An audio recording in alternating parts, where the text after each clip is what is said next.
প্রথমে তমকে রজ আর সত্য দিয়ে, রজ দিয়ে কেন কাটাতে হবে? তমগুণের মধ্যে ব্রহ্মজ্ঞ ভাব আছে। বেশিরভাগ মানুষ বলে আমি ব্রহ্মজ্ঞ, কারণ আমি নড়িও না চড়িও না। বলছি দাঁড়াও, আগে রজ আসো।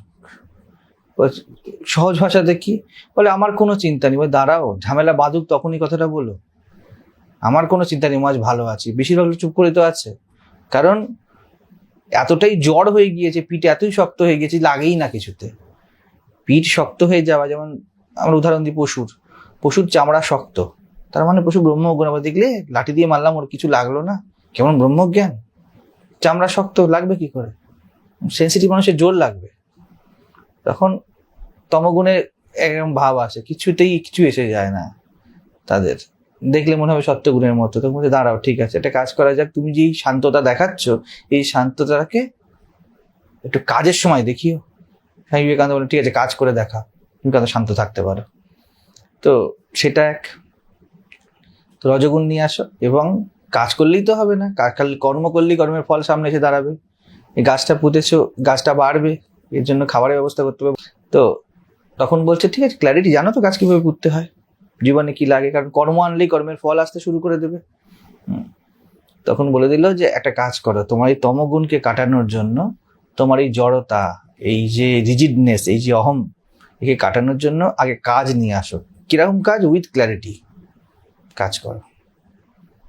তারপর তার থেকে রজ থেকে সত্ত্বে যাওয়া, সত্ত্বগুণ দিয়ে রজগুণকে কাটাও। একটা সময়ের পরে আর কাজ চাই না। এবার কিছু করে তোমায় শান্তি পেতে হবে তা নয়। এবারে একটা কাজ করো, তুমি কাজ করছিলে না, চুপচাপ জ্বর হয়ে বসেছিলে, তো মনে করছিলে যে হয়ে গেছে, আমার পৌঁছানো হয়ে গিয়েছে। কাজের মধ্যে প্রবেশ করো তোমার জড়তাটাকে কাটাতে, কারণ তোমাকে দ্বৈতের মধ্যে শান্ত হতে হবে। পরিস্থিতি তোমায় শান্তির অপশান দিয়েছে বলে শান্ত হওয়ায় শান্তি বলে না। ঝামেলা হচ্ছে না বলে শান্ত আছি, অসুবিধা হচ্ছে না বলে শান্ত আছি, কিন্তু আমরা মনে করি বেশ চলছে। যখন সমস্যা হবে তখন আমরা সে কি হয়ে যাবো, তার মানে এই শান্তি আমাদের ব্যক্তিগত হয়নি, আমাদের নিজস্ব হয়নি। তো রজগুণ, তমগুণ থেকে তুমি রজগুণে ওঠে কিছু করো, জীবনে কিছু করো। মানে কি করবে? ক্ল্যারিটি তোমাকে যেদিকে বলছে সেদিকে এগাও, যেই পুরুষাকার করার কথা সেটা করো। এবার সবসময় কি পুরুষাকার করে করে শান্তি পেতে হবে? তখন বলছে সত্যগুণ দিয়ে রজগুণকে কাটাও। এবারে এমন স্থিতিতে পৌঁছাও যেখানে তোমায় কিছু করতে হবে না। কারণ কিছু করতে হবে না কেন? কিছু করতে হবে না অর্থ এই যে এবার তোমার ক্ল্যারিটির জন্য কোনো কারণ দরকার নেই, তুমি বুঝতে পারছো জীবনকে, ঠিক আছে? এবার বুঝতে পারছো, খুব মজার কথা, আমি বোঝদার ব্যক্তি না, আমি জ্ঞানী। তখন বলছি এবার এই সত্যকেও শুদ্ধ সত্য দিয়ে কাটাও, আর এই আমি জ্ঞানী এতে আটকে যাবে। আধ্যাত্মিক জগতে এসে এখানে 90% লোক আটকায়। যেমন আজকের সাথে আমাদের সাথে কথা হচ্ছিল, ভাবটা হলো যে আমাদের মধ্যে দেখবে এই বেদান্তেতে অনেক উঁচু উঁচু আলোচনা হয়, ঠিক আছে? এবার মনে হয় কি দেখেছি এরা কিছু বুঝছে না, আমি বুঝেছি। হ্যাঁ, এটা আসবে ভিতরে। আমি যাকে সহজ বিষয় বললাম, বলছি ইংলিশে হচ্ছিল কথা, তখন বলছে যে এই যে that's we are talking, is it mere talk? আমি বুঝতে পারছি কোনটা থেকে বলতে চাইছে। Yes it is. বুঝতে হবে বিষয়টা। বড় বড় কথা প্রয়োগ করলো, অ্যাওয়েকনিং, হ্যান ত্যান, এটা ওটা সেটা। Yes, very good concept they are. বলছি no, you are missing the point. আমি চুপ করে শুনছি, চুপ করে। Last see here is the problem. এই সত্যগুণে আমরা ভুলে যাই, উই আর ইউজিং কনসেপ্টস, এর বেশি কিছু নেই এই পৃথিবীতে। যত উচ্চ ফিলোসফি ভেবে দেখো তা কনসেপ্ট, কারণ রিয়েলিটি ক্যানট বি টাচড, কোনোভাবে স্পর্শ করা যাবে না। মহারাজ তাহলে আপনি কি করছেন? ক্ল্যারিটি দিচ্ছেন। ইয়েস, ইউজিং কনসেপ্ট, আমি ধারণা দিচ্ছি। নিসর্গ মহারাজের চেলা ছিলেন রমেশ বালশেখর, তো উনি পরিষ্কার এই কথাটা বলতেন। বলছেন কি করছেন আপনি, যে কথা বলছেন আমি কনসেপ্টের ইউজ করছি, ইটস আ গুড কনসেপ্ট। নাহলে কি হয়ে যাবে, সত্যগুণে এসে রজতমকে আলাদা করে দেখা শুরু হবে। তম একটা কনসেপ্ট, রজ একটা কনসেপ্ট, সত্যও একটা কনসেপ্ট, সেটাকে অতিক্রম করে দাও। এখানে সেটাই বললো, ছোট ছোট জিনিস। এটা হলো জীবনের প্রসিদ্ধ, অর্থাৎ প্রসন্নতা, যে নিশ্চয় আত্মিকায় পৌঁছিয়েছে। Yes, it is a concept 100%। বাল্মীকির আর রত্নাকরের বোথ আর কনসেপ্ট। তো সত্যগুণীর মনে হয় যে জগৎ কনসেপ্ট ব্যবহার করছে, আমি তো রিয়ালিটিকে বুঝছি, আমি তো ট্রু, তোমাদেরও এটা আসতে পারে, আমি ট্রুথকে বুঝছি।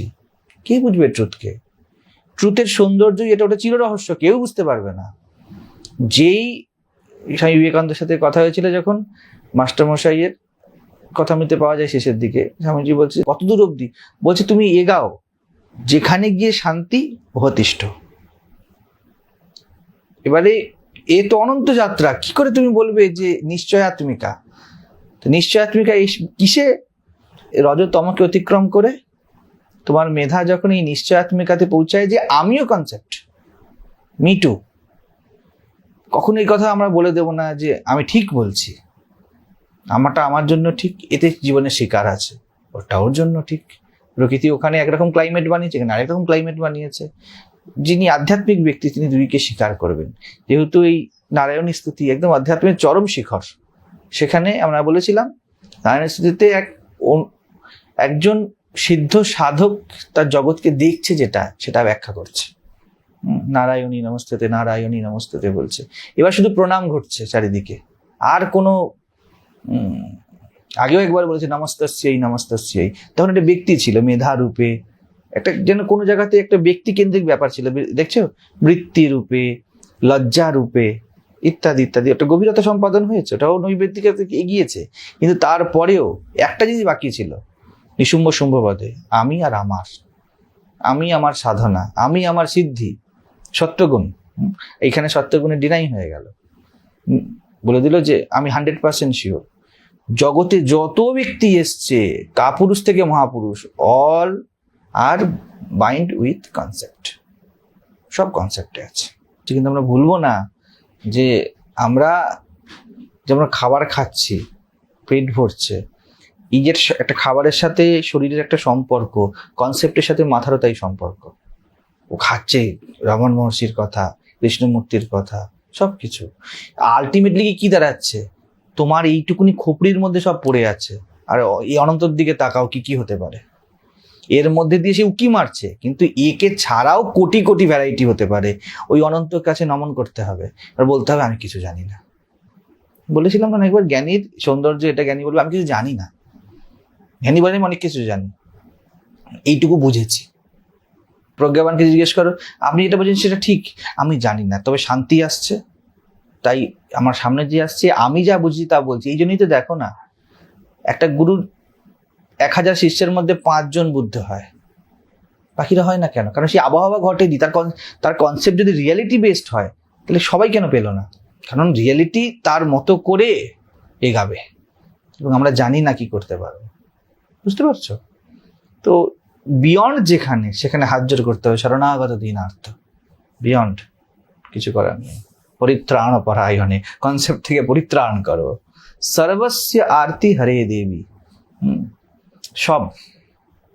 সব কথাটা, সব কিছু, সব হরণ করার পরে বলার মধ্যে কেউ থাকে না। তো আমরা যদি বলছি, তার মানে ইউজিং কনসেপ্ট। বুঝে যাচ্ছে বিষয়টা? আমরা কনসেপ্ট ইউজ করব, ধারণা দিয়েই চলবো। নিশ্চয় ধরো যে সত্যগুণও চোর। আমরা সত্যগুণে, সব ঋষিমুনি সত্যগুণে কথা বলেছে, কিন্তু ধারণায় কথা বলেছে।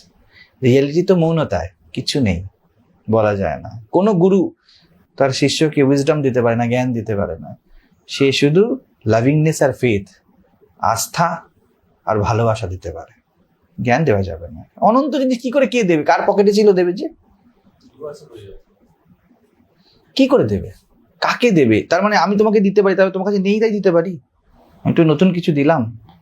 আমি শুধু, ব্যক্তি শুধু কি করতে পারে? তোমাকে ভালোবেসে, তোমার চেতনার উপর আস্থা রেখে তোমাকে স্পেস দিতে পারে। ঠিক আছে, এই যে সহানুভূতি, যে প্রেম, আমি যদি বলি ডিভাইন ম্যারেজ, বিয়েতে তো এটাই থাকে না, লাভিংনেস আর ফেথ, একে অপরের উপরে আস্থা। এটা শরীরগত হয়ে যায় ইত্যাদি, সেটা আলাদা কথা। আস্থা মানে এই জীবনের উপরে আস্থা। গুরু শিষ্যের উপরে আস্থা রাখে, এর অনন্ত সম্ভাবনা, যে কোনো মুহূর্তে ম্যানিফেস্ট করতে পারে সেই গুরু। এবং যেহেতু তার মধ্যে অনন্ত সম্ভাবনা, তাই লাভিংনেস। বুঝে যাচ্ছে বিষয়টা?